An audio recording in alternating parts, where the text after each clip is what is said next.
אני מבקש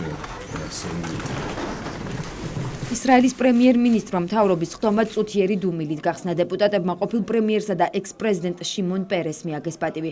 ებრაელი პოლიტიკოსი, რომლის პოლიტიკური კარიერა 70 წელს ითვლიდა 93 წლის ასაკში გარდაიცვალა.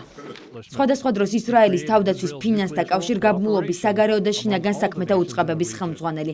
ასე გამოიყურება პოლონეთში დაბადებული და მოგვიანებით ისრაელში ემიგრირებული პოლიტიკოსის პორტფოლიო. თუმცა ისტორიაში ოსლოს ხელშეკრულების არქიტექტორის სახელით შევიდა, რის გამოც 1994 წელს მას პრემიერ-მინისტრ იცხაკ რაბინთან და პალესტინის ლიდერ იასირ არაფათთან ერთად მშვიდობის დარგში ნობელის პრემია მიანიჭეს.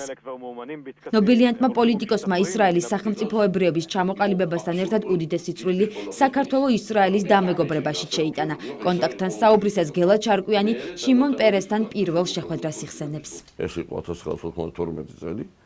გენერალური ასამბლეის პარლამენტში შევარდნაძე შეხვდა პერესს. შემდეგ უკვე ეს ივნისში იყო 1995 წლის, როდესაც ჩვენ ჩავედით ისრაელში.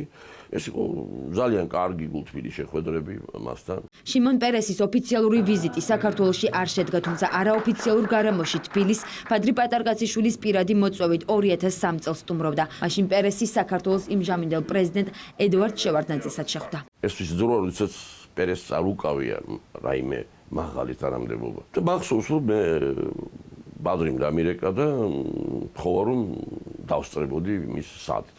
აი ეს იყო ბოლო შეხვედრა პერესთან. მთელი ცხოვრება ის ისრაელის სახელმწიფო ინტერესებს ემსახურებოდა. სწორედ ამიტომ პერესის გარდაცვალებას მოსალოდნელი რეაქცია მოჰყვა მდინარე იორდანეს დასავლეთ სანაპიროზე. პალესტინელი ხალხი მოხარულია, რომ ის გარდაიცვალა, რადგან მას ბევრი პალესტინელის სისხლში ჰქონდა ხელები გასრული. ისრაელის მე-9 პრეზიდენტს პარასკევს ჰერცლის მთაზე დაკრძალავენ. უკანასკნელ გზაზე მას ბარაკ ობამა, ბილ კლინტონი, ჯასტინ ტრუდო და პოლიტელიტის სხვა გავლენიანი სახეები გააცილებენ.